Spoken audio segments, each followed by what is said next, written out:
Video is sponsored by Oliveboard platform. Oliveboard platform एक ऐसी website है जहां पर आप जाकर फ्री में आरआरबी, एनटीपीसी और ग्रुप डी का मॉक टेस्ट दे सकते हैं। यहां पर आपको 31 दिसंबर 2020 तक डेली एक मिनी टेस्ट मिलता है। वीडियो डिस्क्रिप्शन में लिंक दिया है। वीडियो खत्म होने के बाद वहां पर आप क्लिक कर सकते हैं और अपनी जो पढ़ाई है उसको इन्हें दिशा दे सकते हैं। आपकी जो कमजोरी है उनको आप निकाल सकते हैं। तो वीडियो खत्म होने के बाद आप वीडियो का डिस्क्रिप्शन चेक करें। हेलो दोस्तों, स्वागत है आपका रेलवे की पाठशाला पे। और दोस्तों हमारी जो सीरीज चल रही थी उसको कंटिन्यू करते हैं। ये हमारा पार्ट नंबर 105 वीडियो है। और दोस्तों आज से आपको जो हमारे वीडियो आ रहे थे सब के सब आपको रेगुलर मिलेंगे। और गाइज जी आपका 4/12/2018 का थर्ड शिफ्ट का वीडियो, इसमें जो भी आपके साइंस क्वेश्चन पूछे गए थे सारे आज कवर करेंगे हिंदी और इंग्लिश में। और गाइज अगर आप इस वीडियो को एंड तक देखते हो तो आपको साइंस में बहुत सारी चीज़ें सीखने को मिलेंगी। और हमारी पूरी सीरीज में यही उद्देश्य है कि आपको साइंस में कुछ एक्स्ट्रा नॉलेज दिया जाए। तो अब तक 104 वीडियो में डाल चुका हूं और उनकी प्लेलिस्ट भी बना चुका हूं, उनको आप जाके देख सकते हैं। ये 105वां वीडियो है।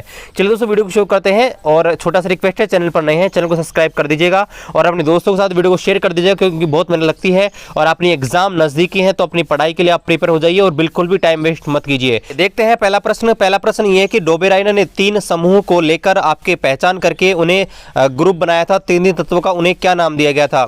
अब दोस्तों मैं आपको बता दूं, जब आपके आवर्त सारणी का निर्माण किया गया था उससे पहले बहुत सारे वैज्ञानिक थे जिन्होंने आपके तत्वों को वर्गीकृत करने का प्रयास किया था। तो इसमें सबसे पहले एक वैज्ञानिक आए थे जिनका नाम था डोबेराइनर। और डोबेराइनर ने आपके 3 तत्वों को लेकर पेड़ बनाए थे, समूह बनाए थे और उन्हें आपके ट्रिपलेट कहा था, त्रिक कहा था। अब दोस्तों इनमें हुआ क्या था, इन्होंने 3 ट्रिपलेट ही बना पाए थे। और उनमें से आपको एक एग्जांपल लेके मैं आपको बता दूं। देखिए मैं आपका लिथियम, आपका सोडियम और आपका पोटेशियम, ठीक है।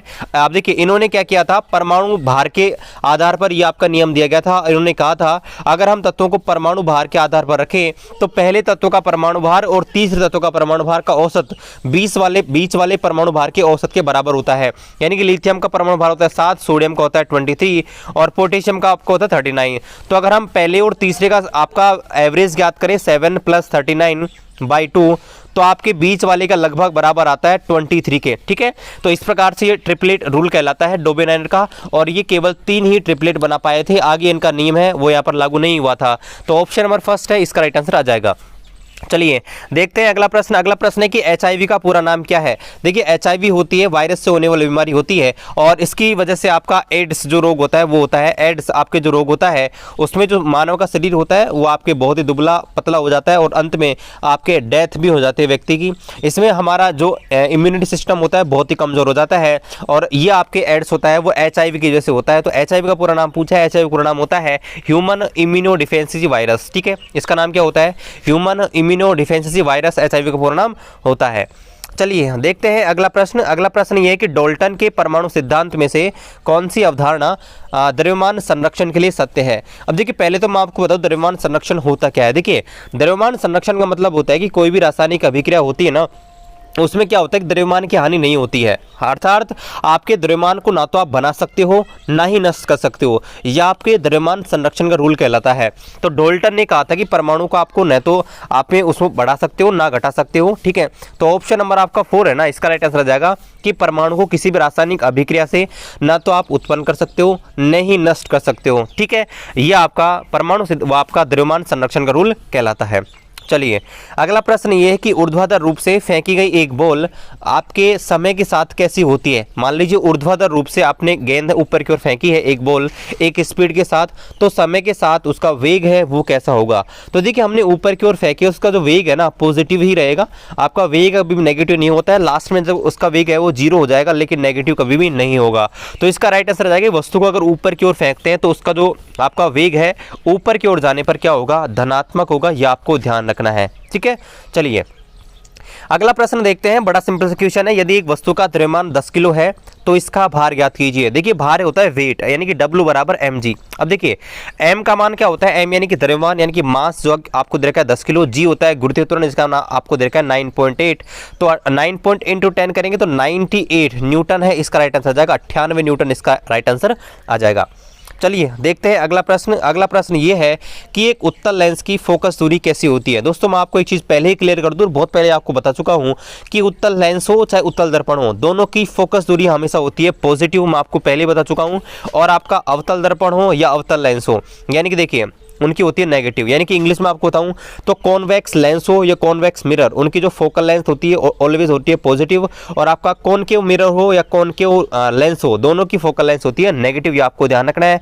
आपसे पूछा है कि उत्तल लेंस की, तो उत्तल लेंस की हमेशा होती है पॉजिटिव, ये आपको ध्यान रखना है।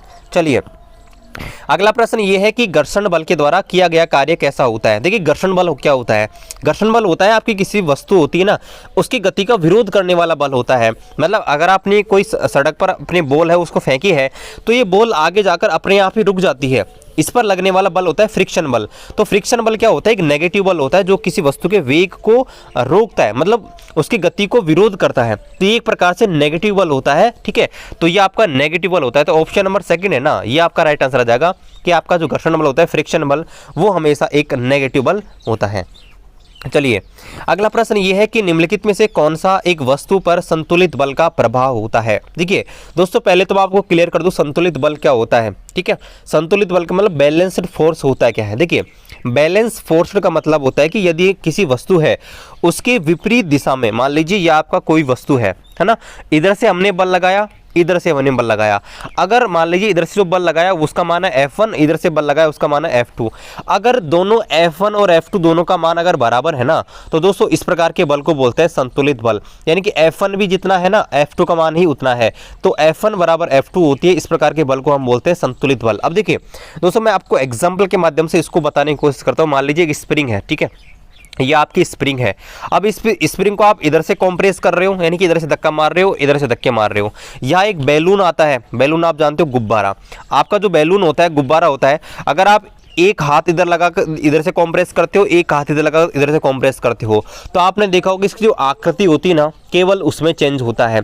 तो आपसे यही पूछा है कि भाई अगर किसी वस्तु पर संतुलित बल लगाया जाता है तो उस पर क्या इफेक्ट पड़ेगा। तो गाइस हमेशा ध्यान रखना है, अगर किसी स्प्रिंग पर दोनों तरफ से अगर बल लगाएं, कॉम्प्रेस बल लगाएं, ठीक है, या आप बैलून पर दोनों तरफ से हाथों से बल लगाएंगे, तो केवल उसकी आकृति में चेंज होगा। ऑप्शन नंबर फर्स्ट है ना, इसका राइट आंसर आ जाएगा संतुलित बल के कारण। चलिए अगला प्रश्न ये है कि धातु के बारे में व अम्ल के बारे में कौन सा कथन है वह आपका गलत है। देखिए अम्ल के बारे में कौन सा कथन है वो आपका गलत है। कि पहला कि अम्ल होते हैं धातु ऑक्साइड से क्रिया करके लवण व जल देते हैं। देखिए कोई सा भी एक धातु ले लेते हैं, मान लीजिए हमने ले लिया यहाँ पर आपका जिंक, और हम इसकी अभिक्रिया करवा देते हैं आपका धातु ऑक्साइड से, ठीक है। अच्छा धातु ऑक्साइड ले लिया हमने ZnSO, धातु ले लिया ZnO, ठीक है, और इसकी हमने अभिक्रिया कर दी अम्ल से H2SO4 से, ठीक है। तो देखिए अच्छा धातु ऑक्साइड से क्रिया करके लवण व जल, तो देखिए क्या बनेगा यहाँ आपका बनेगा, एक तो बनेगा आपका ZnSO4 प्लस H2O। तो पहला स्टेटमेंट तो बिल्कुल सही है कि भाई धातु ऑक्साइड से एक अभिक्रिया करेगा कोई भी अम्ल तो आपका लवण और जल देगा, पहला सही है। दूसरा क्षार से क्रिया करके अपघटन अभिक्रिया देते हैं, बिल्कुल दूसरा कथन आपका बिल्कुल गलत है, क्योंकि आपका कोई भी अम्ल होता है ना, जैसे HCl है, अगर इसकी अभिक्रिया क्षार से करवाते हैं ना NaOH, तो हमेशा बनता है आपका एक तो NaCl प्लस H2, यानी कि लवण और जल बनते हैं। जब भी आपका कोई भी अम्ल और क्षार आपस में अभिक्रिया करते हैं ना, तो लवण और जल बनते हैं, ना कि अपघटन अभिक्रिया, ठीक है। ये आपको ध्यान रखना है, इसलिए ऑप्शन नंबर सेकंड है ना वो गलत हो जाएगा, ठीक है। जबकि थर्ड ऑप्शन है तो वो भी सही है, तो ऑप्शन नंबर सेकंड है इसका राइट आंसर आ जाएगा। चलिए अगला क्वेश्चन देखते हैं कि यदि एक वस्तु r त्रिज्या के वृत्तीय पथ में चक्कर लगा रही है और चक्कर लगाने में और t समय ले रहा है, तो इसका वेग क्या होगा। यानी कि आपके एक सर्किल है, उस सर्किल में आपका कोई वस्तु है वो आपकी गति कर रही है, तो आपसे पूछा है यदि इसकी रेडियस r है तो इसकी तो इसमें आपका टाइम जो लगता है एक चक्कर लगाने में, एक राउंड लगाने में वो स्मॉल t लगता है, तो इसका वेग क्या होता है। दोस्तों वेग क्या होता है, आपका जो वेग होता है ना वो आपका होता है total distance upon total time. अब देखिए अगर आपकी r त्रिज्या के वृत्तीय पथ में अगर कोई कण आपका चक्कर लगा रहा है ना, तो दूरी क्या हो जाएगी इसकी परिधि के बराबर, ठीक है। इसकी परिधि के बराबर, परिधि क्या होती है 2πr, क्या होती है 2πr, और आपका जो s होती है वो होता है टाइम, ठीक है, डिस्टेंस अपॉन टाइम, ठीक है, d अपॉन t, तो टाइम आपको देगा t, तो इसका आंसर आ जाएगा 2πr अपॉन t। तो वेग होगा ना वो क्या आ जाएगा 2πr अपॉन t, इसका राइट आंसर आ जाएगा। चलिए अगला प्रश्न यह है कि विद्युत प्रतिरोधकता की अंतरराष्ट्रीय इकाई क्या होती है। देखिए मैं आपको सबकी बता दूं विद्युत प्रतिरोधकता क्या होती है। देखिए मैंने आपको जो प्रतिरोध पढ़ाया था, जब आपको बताया था भाई प्रतिरोध जो होता है ना, आपका प्रतिरोध होता है वो लंबाई के समानुपाती होता है और अनुप्रस्थ काट क्षेत्रफल के व्युत्क्रमानुपाती होता है। अगर हम समानुपाती का निशान हटाते हैं तो R बराबर रो L अपॉन A, तो यहाँ पर जो रो है ना, इसको बोलते हैं इसका प्रतिरोधकता यानी कि रेजिस्टिविटी। अब देखिए रेजिस्टिविटी का मात्रक अगर निकालना है ना, तो देखिए रो बराबर क्या हो जाएगा, देखिए आर तो पहले ही है, ए को इधर भेजेंगे, आर ए अपॉन एल, ठीक है। अब देखिए आर क्या होता है, आर का मतलब रेजिस्टेंस, ये आपका होता है ओम, और ए बराबर होता है एरिया, एरिया का होता है मीटर स्क्वायर, बटे लेंथ, लेंथ का होता है मीटर, तो मीटर से मीटर कटेगा तो ओम इंटू मीटर, ठीक है। क्या आंसर आ जाएगा, ओम इंटू मीटर। ओम है वो आपका होता है प्रतिरोध का, ठीक है, रेजिस्टेंस का, आपसे प्रतिरोधकता पूछा है। कुलाम होता है आवेश का, चार्ज का, और एम्पियर होता है किसका, विद्युत धारा का। ये आपको ध्यान रखना है, विद्युत धारा का, इलेक्ट्रिसिटी का मात्रक होता है। चलिए अगला प्रश्न ये है कि पाचन के बाद कार्बोहाइड्रेट होता है वो किस में चेंज हो जाता है। तो गाइस जो कार्बोहाइड्रेट होता है ना, हमारे शरीर में कार्बोहाइड्रेट होता है वो हमको सबसे ज़्यादा एनर्जी देता है, ग्लूकोज सबसे ज़्यादा उसी से बनती है। तो कार्बोहाइड्रेट का पाचन भी हमारे मुंह से शुरू हो जाता है, और स्टार्च जो हमारे शरीर में स्टार्च का पाचन है वो आपके मुँह से शुरू हो जाता है। ये आपको ध्यान रखना है, हमारे शरीर में सबसे पहले पाचन किसका होता है ये पूछ लिया जाए तो स्टार्च या आपका कार्बोहाइड्रेट दोनों आपके से होंगे। तो पूछा कि पाचन के बाद कार्बोहाइड्रेट होता है वो किस में बदल जाता है, तो गाइज ये आपका ग्लूकोज के अंदर बदल जाता है। ये आपको ध्यान रखना है, ग्लूकोज के अंदर कार्बोहाइड्रेट होता है, पाचन के बाद, डाइजेशन के बाद आपके कन्वर्ट हो जाता है। चलिए देखते हैं अगला प्रश्न आपका, सल्फर डाइऑक्साइड के 0.6 अणु में सल्फर के कितने परमाणु होते हैं। अब दोस्तों आपको ये चीज़ ध्यान रखनी है कि किसी भी तत्व के या किसी भी यौगिक के एक अणु में जो परमाणु होते हैं ना वो कितने होते हैं, 6.022 10 की पावर 23, कितने होते हैं, 6.022 10 की पावर 23 होते हैं। अब देखिए आपसे पूछा है कि सल्फर डाइऑक्साइड के 0.6 में, अब एक अणु में कितने होते हैं आपके 6.022 10 की पावर 23, लेकिन आप सोचे 0.6 अणु में, तो गुणा कर देंगे 0.6 से, तो 0.6 से इसको गुणा करेंगे तो इसका आंसर आ जाएगा, देखिए 6 इंटू 6 करेंगे तो ये 3.6 और आगे का छोड़ दीजिए, 3.6 10 की पावर 23, इसका राइट आंसर आ जाएगा 3.6 10 की पावर 23 आपके एटम्स है वो आपका राइट आंसर आ जाएगा कि सल्फर डाइऑक्साइड के 0.6 अणु में 3.6 10 की पावर 23 आपके एटम हो जाएंगे। चलिए अगला प्रश्न है कि C12 H22 और O11 किसका रासायनिक सूत्र होता है। देखिए ग्लूकोज, गैलेक्टोज और फ्रैक्टोज तीनों का जो सूत्र होता है ना वो होता है C6H12O6। क्या होता है, C6H12O6 ग्लूकोज, लैक्टोज और आपका ग्लूकोज, गैलेक्टोज और फ्रैक्टोज का। लेकिन जो C12H22O11 होता है ना वो आपका होता है लैक्टोज का, किसका, शर्करा, इसको शुगर भी बोलते हैं, लैक्टोज का आपका होता है, ये आपको ध्यान रखना है। ऑप्शन नंबर 3 इसका राइट आंसर आ जाएगा। चलिए अगला प्रश्न देखते हैं कि निम्नलिखित में से किस पौधे को ब्रायोफाइटा के अंदर रखा गया है। देखो ब्रायोफाइटा होता है ना वो वनस्पतियों का सबसे बड़ा आपका ग्रुप होता है, वनस्पति यानी कि आपके जो प्लांटी होते हैं उनमें सबसे बड़ा ग्रुप होता है ब्रायोफाइटा, ठीक है, ये आपको ध्यान रखना है आना। तो इनमें आपका जो रिस्किया है ना इसका राइट आंसर आ जाएगा, भाई रिस्किया होता है वो आपके ब्रायोफाइटा के अंदर आते हैं, जबकि आपका तीनों ऑप्शन है वो नहीं आते हैं। तो रिस्किया है, इसका राइट आंसर आ जाएगा कि ये आपके ब्रायोफाइटा वर्ग का होता है, ठीक है। चलिए अगला प्रश्न देखते हैं, अगला प्रश्न है वो ये है कि विद्युत आवेश बटे टाइम किसके बराबर होगा। तो दोस्तों मैं आपको पहले ही करा चुका हूँ, ये आपका होता है जो विद्युत धारा होती है ना, विद्युत धारा की परिभाषा क्या होती है कि I बराबर Q/T, क्या होती है, I बराबर Q/T, यानी कि आवेश के प्रवाह की दर को विद्युत धारा बोलते हैं। Q होता है आवेश और T होता है टाइम यानी कि समय, तो आवेश बटे समय होता है ना, देखिए आवेश बटे समय आ गया ना, तो यही पूछा विद्युत आवेश बटे समय, ये किसके बराबर होता है, I के, यानी कि विद्युत धारा के। तो ऑप्शन नंबर 1 है ना, इसका राइट आंसर आ जाएगा, ठीक है। विभवांतर क्या होता है, विभवांतर आप जानते हैं दो बिंदुओं के बीच विभव के अंतर को विभवांतर बोलते हैं। प्रतिरोधकता, ठीक है, और प्रतिरोध, या आपके प्रतिरोध क्या होते हैं जो आपकी किसी विद्युत धारा के प्रवाह में रुकावट होती है उनको बोलते हैं प्रतिरोध, ठीक है। चलिए अगला क्वेश्चन देखते हैं कि प्रबल अम्ल और प्रबल क्षार इनकी अभिक्रिया से बनने वाले लवण का पीएच वैल्यू क्या होती है। देखिए गाइस होता क्या है कि पीएच वैल्यू होती है वो सोरेनसन नामक वैज्ञानिक ने दी थी। इसमें क्या होता है आपके H+ आयन की सांद्रता के ऋणात्मक लघुगणक को आपका बोलते हैं पीएच, ठीक है। इसमें होते हैं 0 से और 14 तक के अंक लिखे होते हैं, और 7 जो होता है वो आपका होता है न्यूट्रल उदासीन। अगर 0 से और 7 के बीच वैल्यू आती है पीएच की वो आपका एसिड होता है यानी कि अम्ल होता है, और अगर 7 से 14 के बीच आती है वो आपका बेस होता है या आपका होता है क्षार, ठीक है। तो आपसे पूछा कि प्रबल अम्ल और प्रबल क्षार जब आपस में अभिक्रिया करते हैं ना तो जो लवण बनता है उसका पीएच वैल्यू क्या होती है। तो गाइज जब प्रबल अम्ल और प्रबल क्षार अभिक्रिया करते हैं ना, तो एक दूसरे के प्रभाव को नष्ट कर देते हैं और न्यूट्रल लवण बनता है, न्यूट्रल साल्ट बनता है, उदासीन लवण बनता है। इसलिए उसकी जो पीएच वैल्यू होगी ना वो आपकी होगी 7। ध्यान रखना कभी भी 0 नहीं होगी। 0 होती है ना वो प्रबल अम्ल की होती है, ये ध्यान रखना। आप जल्दीबाजी में सोच रहे हो 0 0, इसका राइट आंसर आ जाएगा 7 आएगा। ठीक है, 0 कभी भी नहीं आएगा, न्यूट्रल अभिक्रिया में 0 नहीं होता है, 7 होता है, तो पीएच वैल्यू आ जाएगी 7। ठीक है, चलिए अगला प्रश्न देखते हैं। अगला प्रश्न ये है, ये देखते हैं अगला प्रश्न। अगला प्रश्न ये है कि एक गोलाकार दर्पण और एक पतली गोलाकार लेंस, प्रत्येक की आपकी फोकल लंबाई है वो 10 सेंटीमीटर है माइनस की, तो इनकी पहचान कीजिए। देखिए गाइस, थोड़ी देर पहले आपको बताया था कि उत्तल लेंस हो या उत्तल दर्पण हो, ठीक है, दोनों की फोकस लेंथ होती है हमेशा पॉजिटिव, थोड़ी देर पहले आपको बताया था।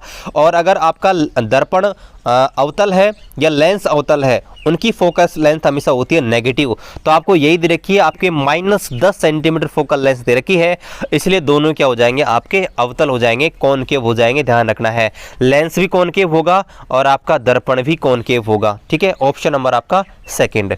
चलिए अगला प्रश्न ये है कि किस प्रकार के उत्तक संवहन पुल बनाते हैं। ठीक है, अब देखिए संवहन पुल का मतलब क्या होता है कि पेड़ पौधे में बहुत सारे पदार्थ होते हैं, उनका एक जगह से दूसरी जगह ट्रांसफर करना। ठीक है, तो आपको पता है कि पेड़ पौधों में 2 उत्तक होते हैं जो मुख्य रूप से ट्रांसफर का काम करते हैं। एक तो आपका होता है जाइलम, एक फ्लोएम। जाइलम क्या करता है, पेड़ पौधों में जल होता है ना, जल और खनिज लवण, उनका परिवहन करता है। और जो फ्लोइम होता है वो आपके प्रकाश संश्लेषण, फोटोसिंथेसिस, इसके फलस्वरूप जो भी आपकी ऊर्जा बनती है उसको पेड़ पौधों में पहुंचाते हैं। तो ये दोनों आपके उत्तक होते हैं, वो संवहन पुल बनाते हैं, यानी कि आपका जो आपका एक प्रकार से पेड़ पौधों में जो भी सामग्री बनती है उसका आदान प्रदान करते हैं। तो आपका ये जाइलम और फ्लोएम है, इसका राइट आंसर आ जाएगा। चलिए अगला क्वेश्चन है कि आवर्तिता का क्या मतलब होता है, पेरियोडिसिटी क्या होता है। तो देखिए पेरियोडिसिटी यानी कि आवर्तिता का मतलब क्या होता है, आधुनिक आवर्त सारणी में आप देखते होंगे कि एक निश्चित अंतराल के बाद आपके जो गुण होते हैं ना, तत्वों के गुण, उनमें कुछ समानता पाई जाती है। जैसे आप देखेंगे आपके पीरियड टेबल में वर्ग 1 है, उसमें आपके पाए जाते हैं आपका है, ली, ना, की, रब से फरियाद। ठीक है, तो आप देखेंगे कि इनमें आपके एक निश्चित अंतराल के बाद इनके गुणों में समानता पाई जाती है। जैसे कि इनका इलेक्ट्रॉन विन्यास है, अंतिम इलेक्ट्रॉन विन्यास भी समान होता है। ठीक है, तो होता क्या है कि आपके बहुत सारे तत्व होते हैं, उनमें एक निश्चित अंतराल के बाद गुणों में समानता पाई जाती है। तो ये जो समानता पाई जाती है ना, तो उसी को हम बोलते हैं पीरियोडिसिटी यानी कि आवर्तिता। तो ये आपसे पूछा है, तो इसका राइट आंसर आ जाएगा ऑप्शन नंबर सेकंड कि निश्चित अंतराल के बाद जो तत्व होते हैं उनके गुणों में जो समानता दिखाई देती है उसे हम क्या बोलते हैं, आपका पीरियोडिसिटी यानी कि आवर्तिता। चलिए अगला क्वेश्चन है कि लवणों के बारे में कौन सा स्टेटमेंट है आपका सत्य है। पहला, लवण होते हैं उनका पीएच वैल्यू 1 होता है, बिल्कुल गलत है। आपका लवण होता है ना, उनका पीएच वैल्यू देखिए वेरी करता है बहुत ज़्यादा। ठीक है, आपका पीएच वैल्यू 1 होता है ना, वो आपका स्ट्रॉन्ग एसिड का होता है। ठीक है, तो पहला स्टेटमेंट हो गया गलत। दूसरा, ये धातुओं के साथ तीव्रता से अभिक्रिया करते हैं। लवण होते हैं, धातुओं से अभिक्रिया नहीं करते हैं, धातुओं से अभिक्रिया आपके अम्ल और क्षार जल्दी करते हैं। दूसरा स्टेटमेंट भी गलत है। थर्ड, यह उदासीनीकरण अभिक्रिया द्वारा बनते हैं। थर्ड स्टेटमेंट बिल्कुल सही है, क्योंकि ये आपके उदासीनीकरण अभिक्रिया से बनते हैं। न्यूट्रलाइजेशन रिएक्शन, न्यूट्रलाइजेशन रिएक्शन क्या होती है, देखिए जब एक अम्ल जब एक क्षार आपस में अभिक्रिया करते हैं ना, मान लीजिए ये आपका अम्ल है HCl और ये आपका क्षार है NaOH, तो जब अम्ल और क्षार आपस में अभिक्रिया करते हैं ना, तो एक दूसरे गुणों को नष्ट कर देते हैं और आपका लवण और जल बनाते हैं। तो इस प्रकार की अभिक्रिया को बोलते हैं न्यूट्रलाइजेशन रिएक्शन। तो ये आपका जो देखिए ये NaCl है ना, एक लवण बना, तो इसलिए ऑप्शन नंबर थर्ड है ना, इसका राइट आंसर आ जाएगा कि भाई लवण के बारे में थर्ड स्टेटमेंट है, बिल्कुल सत्य है। चलिए अगला क्वेश्चन है कि यदि एक तत्व का परमाणु द्रव्यमान 3.15 10 की पावर -23 है, तो इसका परमाणु द्रव्यमान क्या होगा। देखिए 3.15 इंटू 10 की पावर 23 अगर आपको दिया हुआ है तो देखिए क्या होगा। देखिए परमाणु द्रव्यमान आपसे पूछा है ना, तो देखिए एक चीज़ हम जानते हैं कि जो मोल्स होते हैं ना, मोल निकालने का जो फॉर्मूला होता है ना, मोल निकालने का फॉर्मूला होता है वो होता है ग्राम में भार बटे अणुभार। क्या होता है, ग्राम में भार बटे अणुभार। अब देखिए मोल आप जानते हैं वो होता है 6.022 और 10 की पावर 23। ठीक है, ये आपके होते हैं 6.022 10 की पावर 23। अब देखिए गाइस इसमें हम किसका भाग लगाएं। ठीक है, ठीक है, जिससे कि आपका 3.15 10 की पावर -23 आ जाए। तो अगर इसमें भाग लगाते हैं 18.97 का, तो इसका राइट आंसर आ जाएगा भाई 18.97। अगर उसका द्रव्यमान ले लिया जाए तो उसमें आपका जो उसका परमाणु संख्या होगी वो 3.15 10 की पावर -23 होगी। तो 18.97 है, इसका राइट आंसर आ जाएगा। चलिए अगला प्रश्न ये है कि 4.5 किलोवाट घंटे में जूल की संख्या कितनी होगी। अब देखिए 1 किलोवाट आवर जो होता है ना, 1 किलोवाट, इसको एक यूनिट भी बोलते हैं। तो 1 किलोवाट आवर्स में होते हैं आपका 3.6 और 10 की पावर 6 जूल। कितने होते हैं? 3.6 10 की पावर 6। अब आपसे पूछे कि 4.5 में कितने होंगे, तो देखिए 4.5 इंटू 3.6 और 10 की पावर 6। ठीक है, बस इतना सा करना है, मल्टीप्लाई कर लीजिएगा, आंसर लगभग आपका 16 के समथिंग आ जाएगा। 16 इंटू 10 की पावर 6। ठीक है, 16 इंटू 10 की पावर 6 जूल के समथिंग आंसर आ जाएगा। इसको आप कैलकुलेट कर लेना। चलिए देखते हैं अगला प्रश्न।